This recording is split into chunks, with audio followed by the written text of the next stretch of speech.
Now, you guys may know that, as Sarah just mentioned, this is one of a series of masterclasses that we're offering through the Tyfu Cymru Horticulture Leaders Forum. And I wanted to just say a few quick words about this, so you'll understand what it is. And essentially, the Leaders Forum consists of a series of monthly online masterclasses and expert panel debates. And in addition, we're offering one-to-one mentoring opportunities to Welsh growers through experienced business coaches. And this is, of course, subject to availability and done on a first come, first serve basis. So if you'd like help with your business development, please let us know using the feedback form that we'll post in the chat box at the end of the session. That might be emailed over to you after the session as well. But just to let you know, we've got the next Leaders Forum event is an expert panel debate happening on the 7th of September. It's all about innovation in horticulture, and we'll be joined by Adam Dixon from Phytoponics, Joseph Mead from the Derwent, who's also here today, and Owen Rosser from Pembrokeshire Chili Farm. So I do encourage you to join us then and stay involved with the Leaders Forum to take advantage of the training and mentoring opportunities that's on offer. Okay.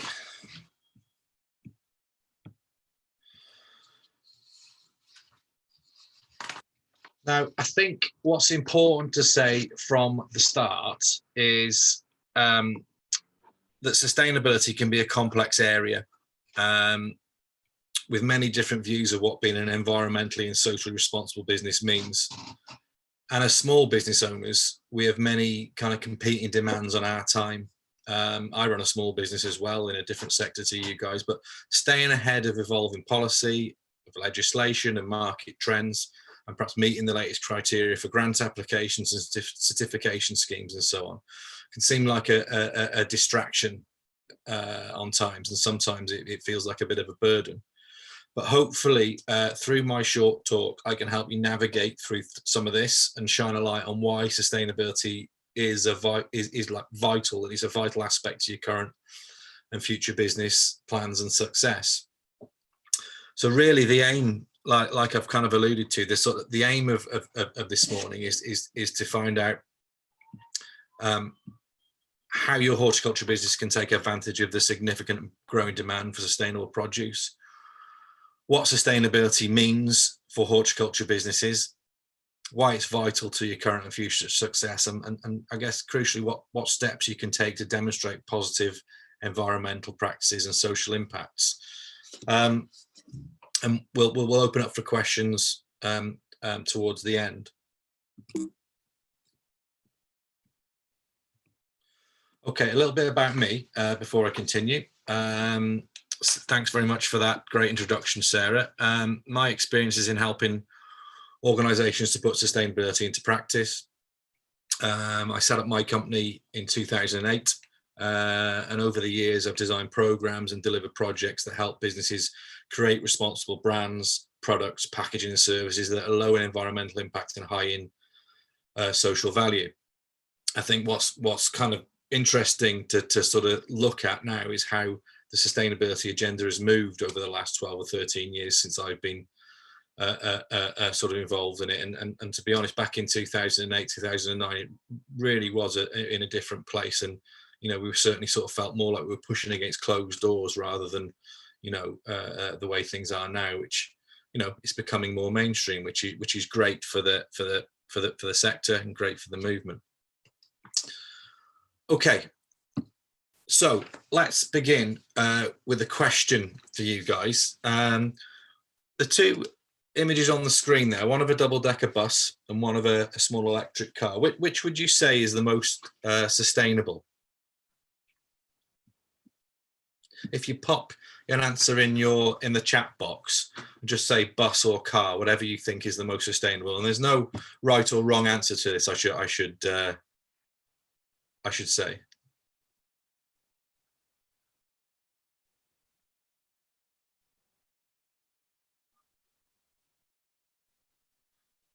Okay, so we've got more buses than cars written on there, which is interesting, and I guess that what I'd like to now do is, if I ask that question slightly differently, if both vehicles carry just one passenger, which would be the most sustainable? Would your answer be different? Would you type your answer back into the box again?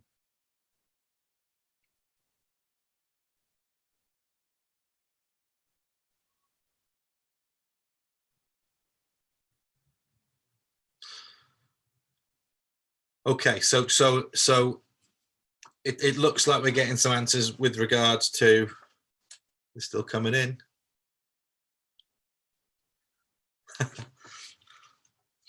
Okay, so we're getting some different answers there. So most people are still veering towards the bus over the car, which is kind of interesting, because I guess a full bus may well be seen as more sustainable than a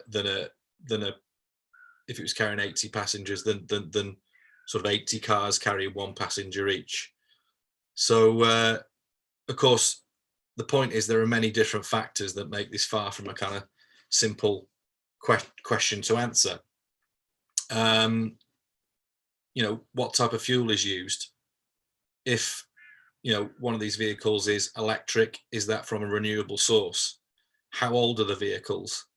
What happens to them at the end of their life? Are they scrapped? Are parts recycled, and so on? And I think the point I'm trying to make here is that this is one of the key challenges that businesses face, because sustainability means different things to different people. It can be difficult to know kind of where to start. And so what can you as a business do? Well, like anything in life, it's critical not to try and do it all at once. And it's far better to break things down to manageable steps and to focus on doing things that enhance your reputation and align with your business goals. And this slide that has just contains a lot of different quotes from businesses that we've worked with over the years when we've asked them what sustainability means to them. And I mean, you know, I'm not going to read them all out, but there's a variety of different perspectives there. Everything from sort of employment of local people to creating resilience, to commitment and responsibility, constant improvement, and so on and so forth. So it means different things to different people. It means different things to different businesses.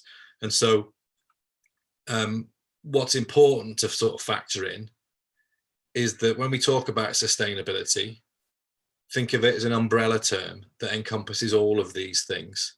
And then we can start to then sort of define it ourselves from a business perspective. And I'll go on to explain what I mean by that. Okay, so what's driving the demand for sustainable produce and sustainable and sort of responsible brands? Well, in some ways, it's being driven by legislation.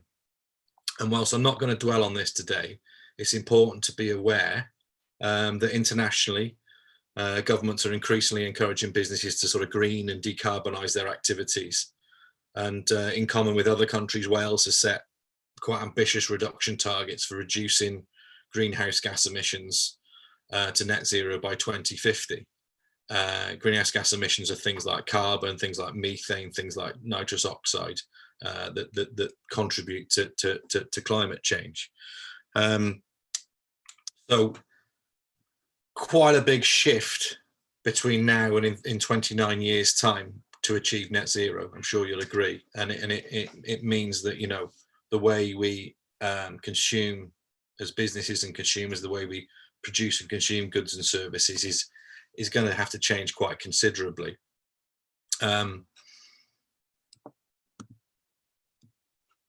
And, you know, as businesses, sorry, I'll just flip back to that slide. As businesses, we all rely on resources such as energy, fuel, water, and so on, to do what we do. And whether it's delivering produce to consumers, whether it's heating and lighting the office or pumping water around the site, this generates greenhouse gas emissions.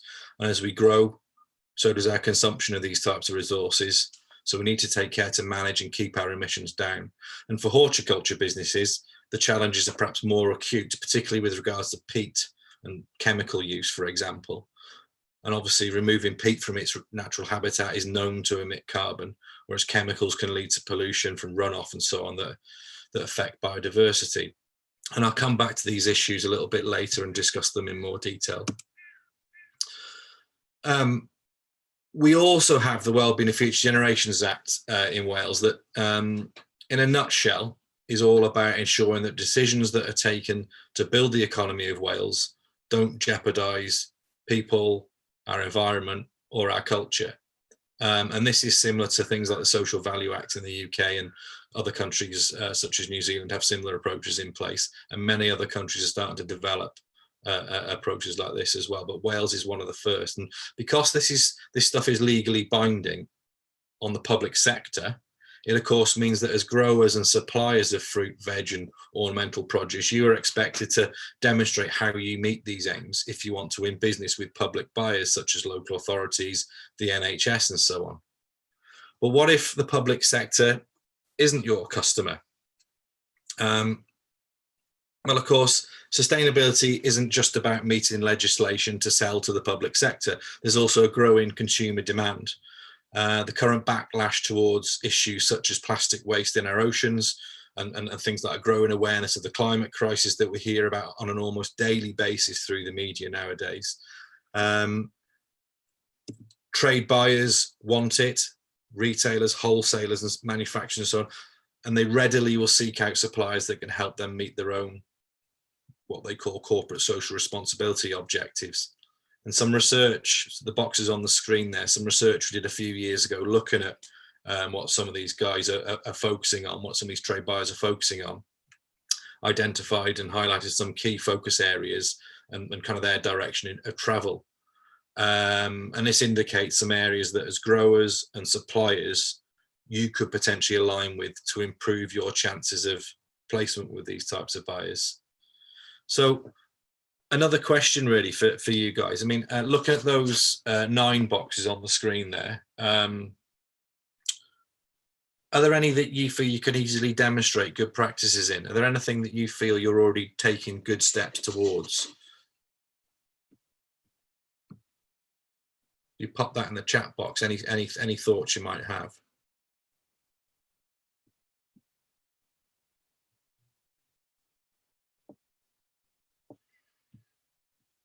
Okay, well, I can't see your faces. I'm just staring at my screen. So, I mean, I would sort of say that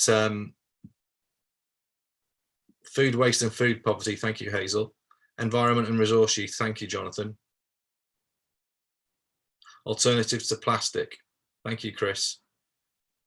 Okay, so there's some good stuff there then that you're already potentially engaged upon. You're already doing. And I think that, you know, as horticulture businesses, as growers, I think you're quite well positioned to sort of respond to some of this stuff if you're not doing so already. I mean, things like provenance and authenticity, surely, you know, produce from Wales screams that sort of stuff. So I think that, you know, it's interesting to sort of look at these things and think about what steps you're taking towards these goals and how far you are down that journey, and then think about how you can then communicate those things to potential buyers and customers, because that's what's going to win you business in the future, as well as being seen to be doing the right thing. Another point to mention really before I move on from this slide is, you know, we're yet to see the fallout of the current pandemic. You know, there's already an increased focus on protecting biodiversity, particularly in relation to how farm payments will be made when we're outside of the EU, for example. But with habitat loss being linked to the root cause of the pandemic, it's likely that we'll hear a lot more about this as part of the global economic recovery. And so for horticulture business, these aspects, things like provenance, knowing where produce comes from, knowing where other suppliers come from, really begins to matter. It matters to customers, and it matters more fundamentally to kind of how you deliver your businesses. But it can be vital to communicate this sort of stuff to customers and buyers, you know, alongside some of the positive steps you're taking to reduce your carbon and being responsible for chemical use and so on. And if I've not convinced you yet that sustainability is the way forward, perhaps more fundamentally, with electricity and gas prices forecast to continue to rise by 55% and 21% respectively over the next 10 years, it kind of makes sense for all businesses, horticulture and otherwise, to kind of take steps to start to reduce their energy consumption right now. Okay, are you guys happy? Are you with me so far? Are there any questions at this stage, or are you happy for me to continue on?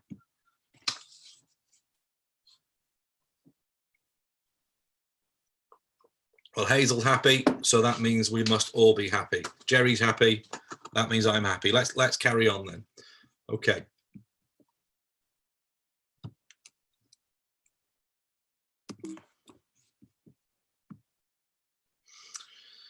Okay, so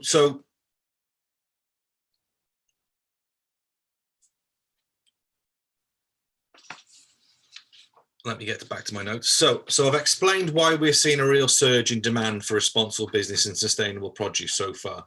And just to recap, with government, with trade buyers, and with consumers driving the agenda forward, I've begun to explain why those horticulture businesses that can demonstrate good practices are going to be well positioned to take advantage of this growing demand.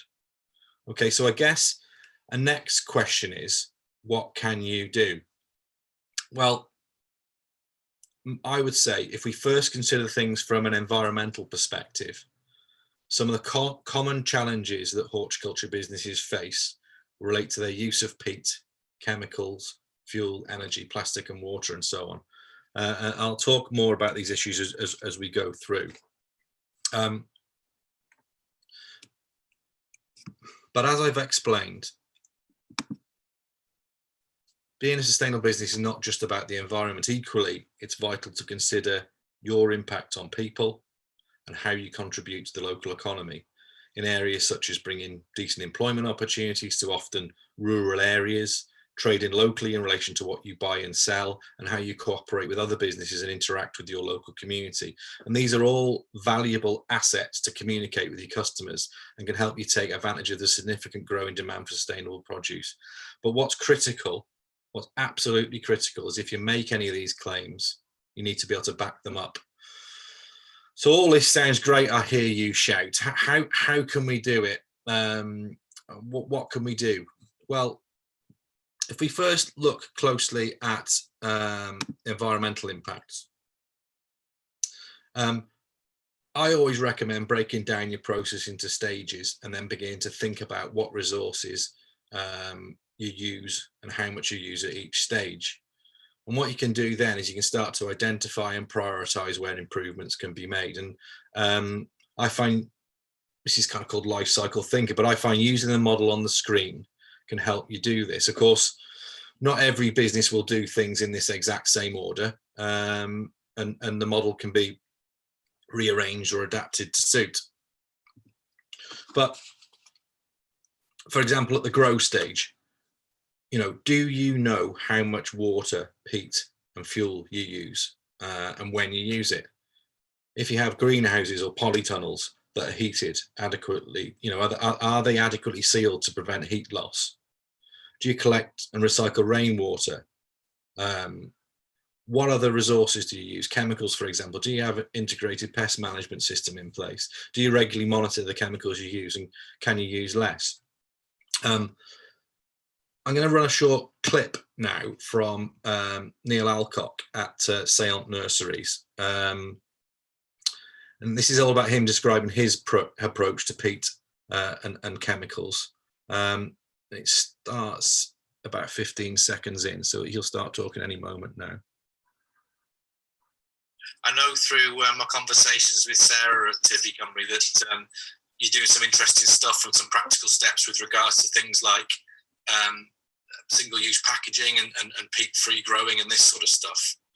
So it'd be great to hear a little bit about the sort of practical steps you're taking and maybe how it relates to what Adam and Andrew have mentioned. Thanks. Yeah, I mean, in our sector, I think peat use is a single biggest issue with regards to sustainability. We actually went largely peat-free over 10 years ago. So we were the first sort of business in ornamental horticulture of our kind in the UK to do so.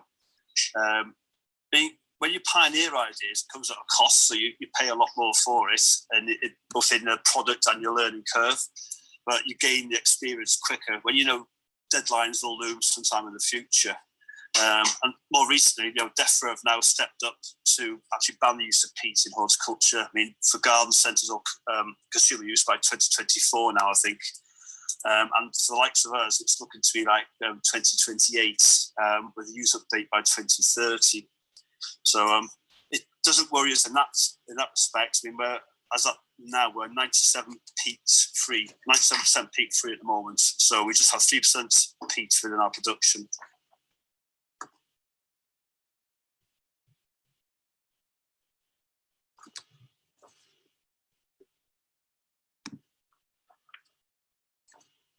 Okay, so I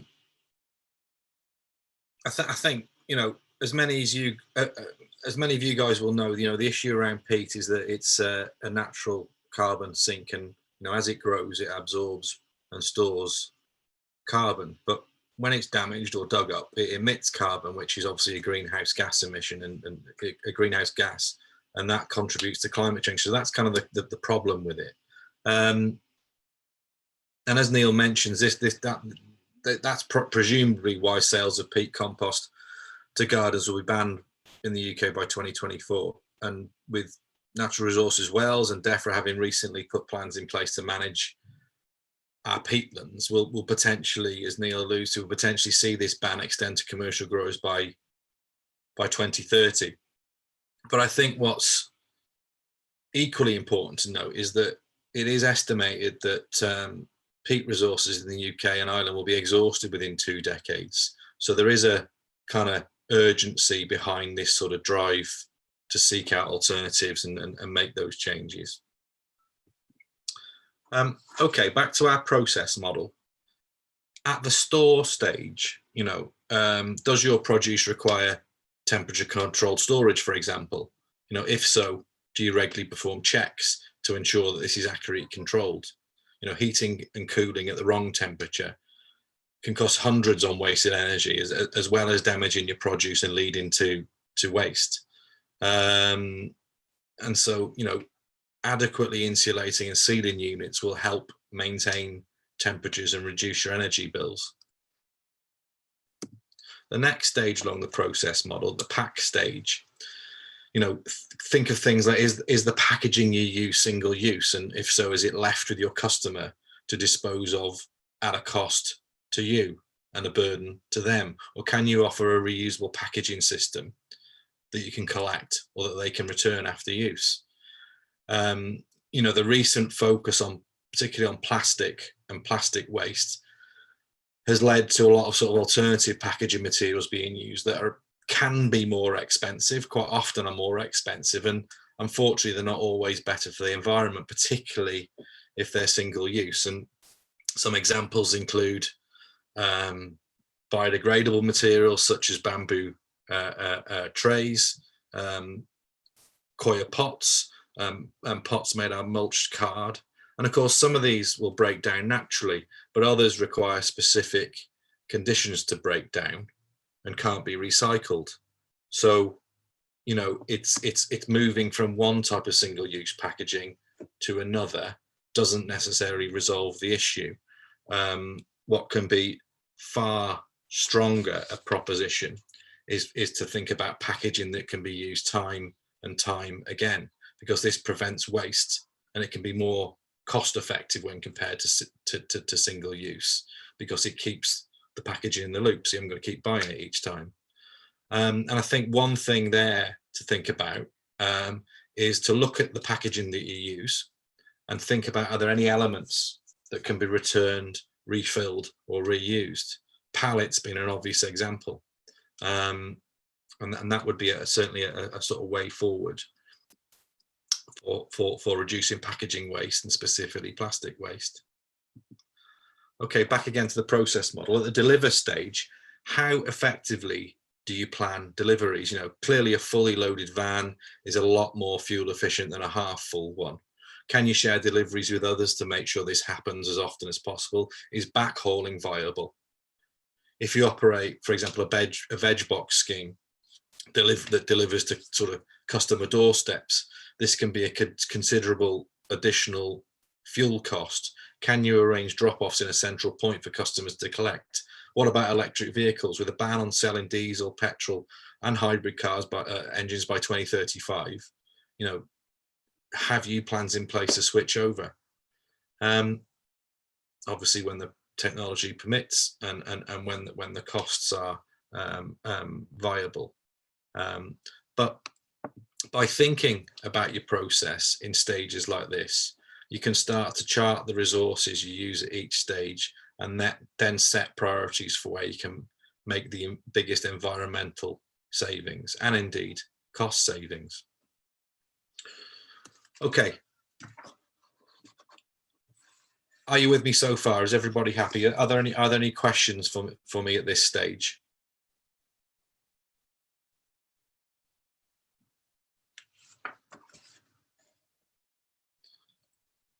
Okay, I will move on. Now, sorry, there's one comment just come in, so let me just check that before I move on, in case it's a question. All good, thank you, Jerry. Right. Okay, so I think what's interesting about horticulture is that it has a much lower impact than other forms of agriculture, and it's possibly in a prime position to sort of demonstrate regenerative agriculture, for example, and that, you know, by doing some of the stuff that I've outlined before. But being more sustainable is not just about environmental issues, and it's certainly not about environmental issues alone, regardless of how important they are. It's also about people and the way your business contributes to, I guess, often hard-pressed rural communities and the local economy. And this is what we call your social impact. And a practical way to sort of identify some of your social impacts are to begin by thinking about your different stakeholders and how you interact with them. So if you think about it from the perspective of employees, you know, how does your company ensure that it's a good employer? That's if you've got employees, of course. You know, are, for example, local people given priority on employment opportunities? Are employees paid the living wage, or at least a decent living wage, that potentially checked against the local cost of living? Because it costs different amounts to live in different areas, doesn't it? And so you know, is that regularly checked? You know, what other things could you do in terms of collaboration? How does your company work with others to achieve mutual benefits? You know, are there opportunities to share deliveries, for example? Are there opportunities to bulk buy? Are there opportunities to engage on joint marketing initiatives or work on co-production? What about some of these bigger challenges that we see, some of these more complex challenges, like the issue of plastic packaging, for example, and whether plant pots and trays can be recycled? Are there opportunities to collaborate with other businesses to explore this sort of stuff and maybe put in some sort of take back collection scheme for packaging, and so on? What about community? You know, how does your company interact and engage locally with local communities?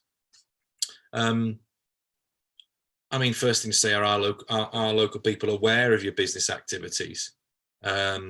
Presumably you sell to local people, so hopefully they are. You know, are they involved with your business activities, and to what stage? You know, do you have open events? Do you have to raise awareness of good practices? Do you invite school trips to your site, this sort of thing, to learn about horticulture and so on? You know, what other steps are you taking? The final point on that slide is about trading locally, and this is all about how far the supplies that you buy and sell kind of contribute back to the local economy. So it's good to kind of look at kind of the amount of produce that you use, that supplies and produce and so that you use that originates from your region. If you're a grower, presumably, you know, the prime produce originates with you. But what about your other supplies that you buy in? And also, where do you sell to? Are your customers based locally? Because this stuff really has an impact on the local economy. And then coming back to the point about your social impact and your where your business can make a contribution, this becomes really, really important. So not only can you think about improving your environmental performance, but you can also think about where you have an impact on people and how you can build on that. And by thinking about your stakeholders and your interactions with different stakeholders in this way, you can start to define where you have a positive impact on people, and then you start to look at kind of your value to the local economy. Okay, everybody happy so far? Shall I continue on, or are there any questions at this stage?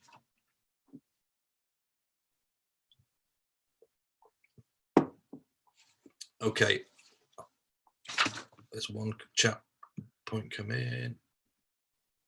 Okay, let's continue on. Thank you, Jonathan. So before I show another short clip, it's very important that if you're taking good steps towards the environment, towards your social impact, to be able to communicate this to your customers and to your buyers and to your other stakeholders. And there are lots of ways to calculate, many ways to calculate your business's environmental and social impact, as well as your contribution to the local economy. And there's also some good practical ways to measure this sort of stuff. However, I think it's vital to say that, you know, if you're a business and if you're doing good things from a sustainability perspective, it's good to tell people about it. That includes your staff, to get them on board if you have staff. Now, I'm going to play a short clip from Andrew Burgess from Produce World, who's describing his approach to measure and communicate their sustainability. Try to skip through the first 15 seconds, so you have to watch the same again. Andrew, could I bring you in on the conversation on that, on the sustainability side? Do you see it as an opportunity or a threat to the industry, and any steps you're taking towards sustainability? For us, it's a huge part of our business.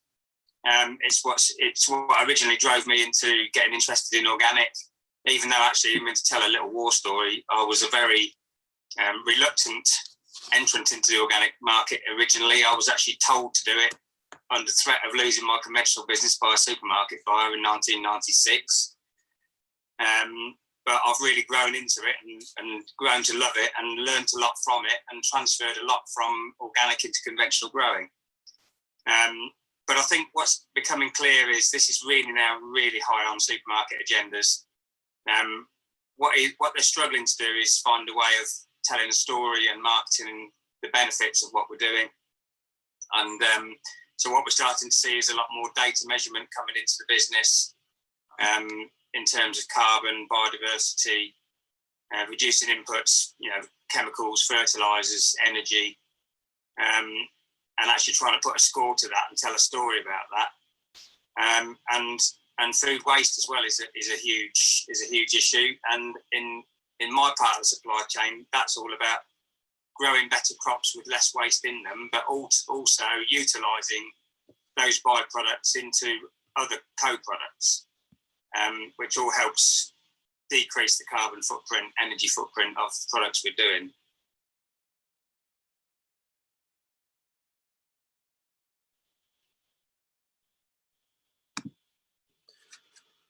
Okay, and I mean, Andrew obviously runs a you know, multi-million-pound turnover company, so his perspective is perhaps at a more grander level than where most sort of growers are in Wales. But nevertheless, it's important to sort of pick up on some of the points that he's making. And I think, you know, as a starting point, in order to help you communicate your good practices with regards to sustainability, I always recommend beginning by setting some sustainability goals and then looking to track progress towards those goals over time. And this can work very well as a communication piece on your website and on social media and on promotional literature and so on.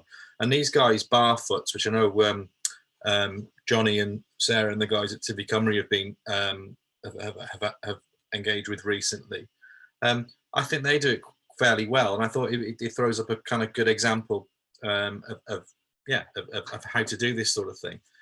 This is a snapshot taken from their website. And they basically break their sustainability approach down, as you can see, into 5 categories: soil, energy, water, waste, and their social impact. And then they go on to sort of describe, each of those 5 sections and what the steps they're taking towards those five categories quite well. That's worth looking up if you're interested in this stuff on the barfoots.com website. Okay, before I pass back to Sarah and Johnny and open up for questions, I wanted to sort of close by mentioning the Derwent Garden Centre and Jerry, who's with us today on the meeting, and looking at the sort of sustainability work that they're doing and planning to do. And I'm sure many you'll be familiar with the Derwent, but as part of their growth plans, they, I guess, have kind of recognised a need to sort of future-proof themselves and build commercial resilience into the business, and they're taking steps. They're already taking steps to sort of implement positive changes in areas like peat, water, chemical use, and so on. And the sort of the big shot in the middle of the screen there is a poster that they're displaying at their garden centre that breaks the different areas down quite neatly.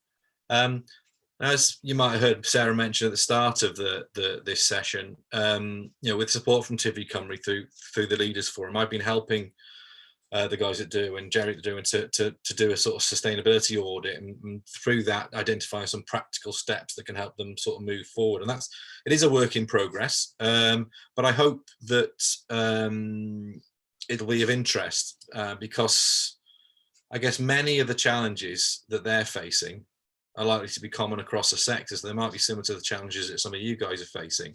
And so some of the practical steps that we've identified could be similar to the type of practical steps that maybe some of you guys could be taking.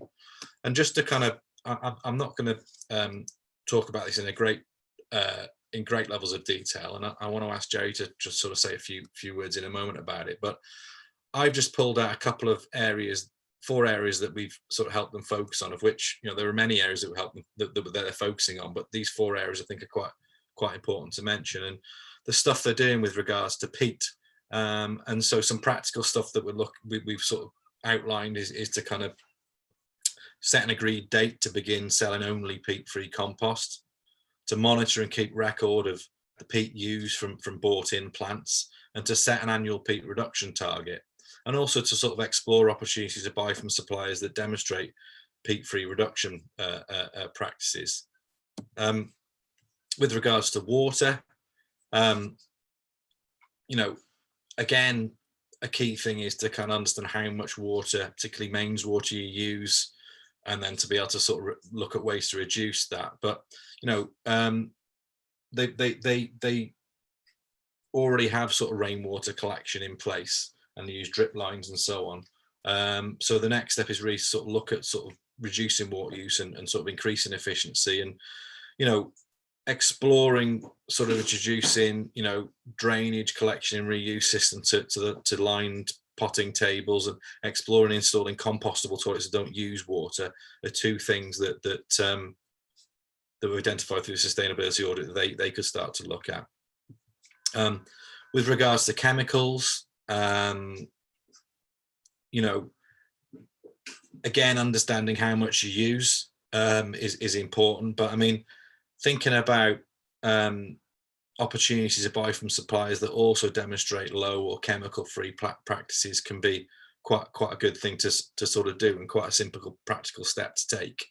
And with regards to waste, I mean, naturally, one of the focus has been on plastic waste, and the first step is to kind of understand if there are any opportunities to reuse and reduce the plastic packaging that they consume, but also, you know, beginning to look at ways maybe a take back scheme could operate within their supply chain, so with their suppliers, for things like reusable pots, reusable trays, and so on. And kind of through this work, we've sort of identified, you know, a lot of opportunities, a lot of practical actions, but a lot of opportunities to sort of work on as well. And I think that, you know, there's opportunity to collaborate with others to build some of this stuff in. Jerry has been leading this work at the Do, and I don't know, Jerry, if you wanted to just say a few words. Yes. So, sorry, can you hear me? I'm using a different laptop, and I'm not. Yeah. Can you hear me? Yeah. Okay. Great. So yeah, it's the Derwent's my family business, and I've kind of come into it fairly recently. And for me, sustainability and the environment is the most pressing issue of our time, and it's kind of conditional of my involvement in it that we do what we can to make a difference and try and minimize the impact of the business. And so kind of coming into that, there's been a lot of discussions with the rest of the family and the other directors, and kind of not a bit skeptical slightly of the response from customers and kind of how hard it would be to do it. But I think, yeah, it's been really encouraging. The response we've had from customers has been amazing, and most of the changes we've made so far have been quite easy. So cutting out selling peat compost was a big one for the rest of the directors. They thought that would have a lot of backlash from customers, but we've had nothing but positive from people, and it's such a nice thing to be able to do, to sell products produced from small companies that are having a positive impact. But I think, as Ian said, a lot of the things that will happen in the future require collaboration. So big one being sort of waste plastics, and that it's not something you can solve as a retailer on your own, because if you're buying plants off big companies, it's them that needs to change the way that their packaging comes. So there needs to be kind of a circular system that works with other retailers and the growers and various. So I think it needs to be, there's a lot of issues that need to be looked at from a lot of different angles, and there's so much that can be done. It's exciting, but also quite daunting. Thanks, Jerry. Thanks. Really good to get your input there. And I mean, you know, I think one thing to say is that, you know, this is about a journey. Sustainability is about a journey. You know, there's no end point to it. So it's about taking those steps to improve, and taking them, you know, looking at some perhaps and addressing some of those more complex challenges, such as you mentioned, plastic waste. Peat is a big one, particularly for growers, of course. Chemicals and so on. So and these, you know, potentially require collaboration with other businesses, collaboration with suppliers, collaboration with customers as well. And so there's some opportunities to, you know, we're looking now, aren't we, Jerry, at opportunities to work with Tyfu Cymru to try and work in a collaborative capacity to sort of do this, to put some of this stuff and take some of this stuff forward. So that's quite exciting. But, you know, I think it's really good that you know how far you've come in such a short space of time. And one of the things that you mentioned that you know, I didn't mention it in the bit I said, is kind of almost winning people over internally at the Do, and has been quite a challenge, hasn't it, to a certain extent. But from what you said in terms of, you know, easy changes, and maybe selling peat-free compost was one of them, and the fact that customers have responded really well to it, of course, that then wins over hearts and minds internally from the business perspective. Yeah, I think as things have gone on, the kind of attitude is, and it is a really short period of time. So that poster was made I think it was made roughly a year ago, and that's when we started pushing through a lot of the big changes. So since then, we've had electric car charging. We've had a big 50 kilowatt solar panel system, which does a third of our electric. We've like roughly about a third of our compost sales are now plastic free, using recyclable bags. And as everything's grown and we've got a better response from customers, the staff have been more engaged, and we've got to the point where they can talk to customers about it and are kind of proud of what we're doing, rather than just wondering why we're doing it and what's going to happen.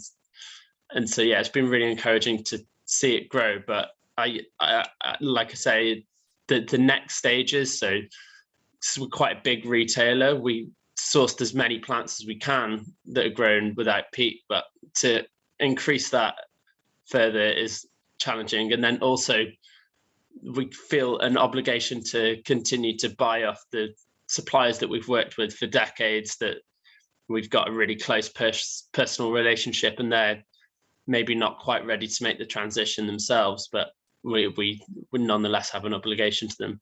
So I think there's things that can happen quickly, but there's, like Ian says, things that need to happen over time, and will no doubt require collaboration with others. For instance, growers, I think Tyfu Cymru are organising events to get growers together to talk, because obviously people are maybe a little bit scared of trying to use peat-free compost, but if they can learn off people that have tried it themselves and it's different techniques, and it's conversations that could definitely be beneficial to growers and other people.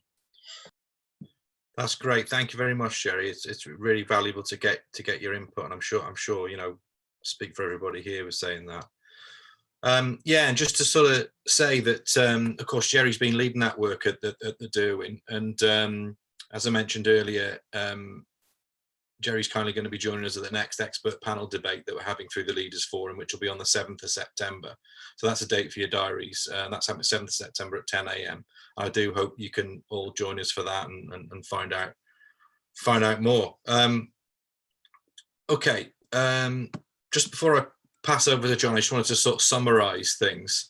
We have covered quite a lot of ground in a short space of time, and I'm conscious of sort of throwing too much information in this sort of format in this short space of time. So just to kind of try and summarize, I think that the key point is that one of the key points is that we're seeing a real surge in demand for responsible businesses and sustainable produce, and with government, trade buyers and consumers driving the agenda, horticulture businesses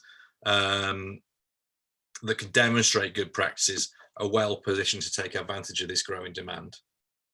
And by first considering things from an environmental perspective and breaking your process into stages, you can think about where you have an impact and how to address each one of those impacts, and therefore improve your environmental performance. But as I mentioned, being a sustainable business is not just about the environment. It's vital to consider your stakeholders and how you can contribute to the local economy. And these sort of things that we discussed are all valuable, what I would call assets, to communicate and to help you sort of take advantage of the significant growing demand for sustainable produce. But a key point to mention again is it's critical to be able to back up any claims that you do make, and hopefully I've explained along the way, albeit very briefly, some of the ways that you can do that. Okay, thank you for listening, and I'd like to pass over to Johnny now to open up for questions, and I'll try my best to answer them. Thanks.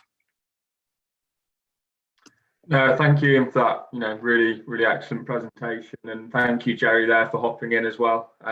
Looking forward to having you at our next session.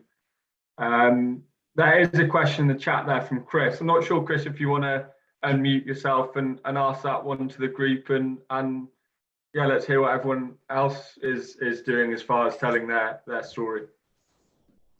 Hi there, guys. So we've got a veg box business, 120 veg boxes. Can you hear me? Just give me a thumbs up. Yep. We do 120 veg boxes a week, and we currently we're supplying about 50% of the veg in the boxes. And so a lot of the stuff that you've been talking about today in terms of peat-free, reducing miles, and I'm going to say we've tried to be on, that's what our business is about. The thing that I struggle with is telling the story to our customers. I mean, price wise, every now and then I do a price match against local supermarkets, Morrison's, Waitrose, Tesco's, and we are a comparable price for a delivered box, and yet we're working really, really hard to reduce all our impacts, and it's just getting that story out. And I'm just interested to hear what other people are doing, if they're doing anything different from newsletter, website, social media. Is there any other little things that people have found has worked? Okay, so I guess that's a question to the group rather than to me directly, Chris. So has anyone got any thoughts or any comments on that? Please feel free to unmute your microphone and speak out if you're comfortable to do so. Just a note, we at the garden centre, we through Tyfu Cymru got funded classes on social media use and like SEO, website marketing. So like actually learning how to use them better is essential. And I think social media is a super powerful tool, but it does require a lot of input, and you need to use it effectively. And it's not easy, to be honest. It's hard to get as much engagement as would be ideal. Yeah, sorry, Jerry. I totally. We've done quite a lot of work on social media and the like, and you're right. It does take a lot of work, and I'm just, when we first got into it, it was, I'm going to say it was very effective, but I just feel that I want to do something to reinvigorate it. I kind of feel like there's a lot of greenwashing going on from everyone's talking about it. And I just, I guess we're just going to keep telling the story, what we're doing. I think that if I can jump in, Chris, if you don't mind, I think that there's a couple of things going on there. I think that obviously with regards to marketing and communication, it is a constant challenge, isn't it? It is a constant thing that you need to you're wise to do, and of course it can be it can I guess it can get on top of you if it becomes more than, you don't want to be just a business that's just marketing and communicating. You want to be actually doing what you do. I mean, I think that just perhaps more broadly, a couple of things to say would be, what steps have you taken? Have you taken any steps towards actually measuring these impacts, these positive benefits that you bring? Because that can work as quite a good communication piece. For example, if the work that you've done equates to a certain contribution to the local economy, to the rural economy, and so on and so forth, that's quite a hard-hitting headline that you could maybe sort of put out there. Carbon reduction, again, is another thing that people sort of are switched on to more and more so. So things like measuring those things, and it can be quite interesting to do. But I think that, I don't know what you thought about the Barfoot's example I flashed up there with regards to their they have a dedicated set. I mean, obviously they're a big company, but they have a dedicated section on their website all about their approach to sustainability. And like I mentioned in my talk, they've broken it down to a set of, in their case, 5 goals, 5 categories that they work towards: waste, energy, and so on. Would that be something that you could potentially set up quite simply, and put a web page together, add that in there? I don't know if you've got that sort of thing already or not. No, for sure. We So I have been measuring all our energy use, number of miles. We're doing 50% more boxes than we were a year ago, and our fuel consumption has stayed the same. Yeah, so just by just being smart about it. So we are measuring a lot of stuff. I think that's an important thing. But yeah, I'm liking the setting the goals and targets. It's tricky for us because we're not using very much energy. We don't heat our greenhouses. We don't. Electric vehicles is a massive cost. You know, our van cost us $4,000. It's a 650cc. I got rid of the diesel Caddy Maxi and got a 650cc little Suzuki. Just, you know, it's all about reducing our impact.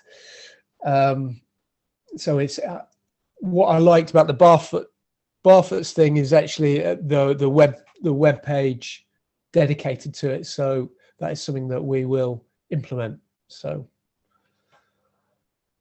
that's cool.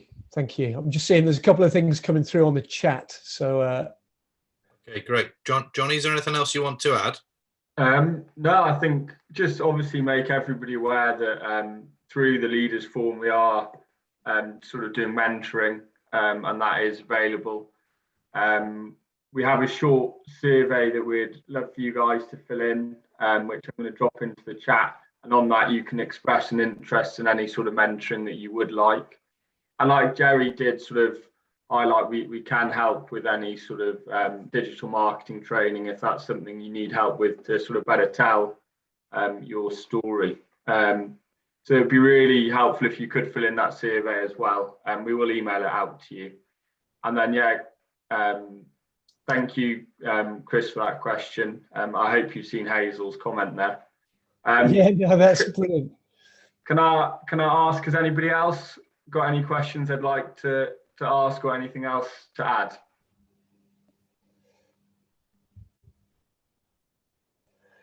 I'm just copying.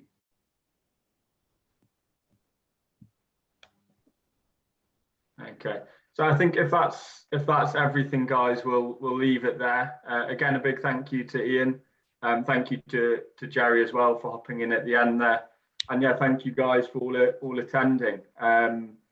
Like Ian said, 7th of September is our next session. That's focused on innovation, which is you sort of, you know, tied with being sustainable. To achieve sustainability, we've really got to innovate in what we're doing, and we've got to be trying new things. So it'd be really interesting to hear a bit more from you, Jerry. All that info is available on the website. I'll pop the link into the next one as well into the chat if anybody else would like to see that. It's there for you guys now. And yeah, that's everything, guys. For any more information, don't hesitate to get in touch with us. Either drop us an email. You know, all the information's there on the website as well. So thank you very much.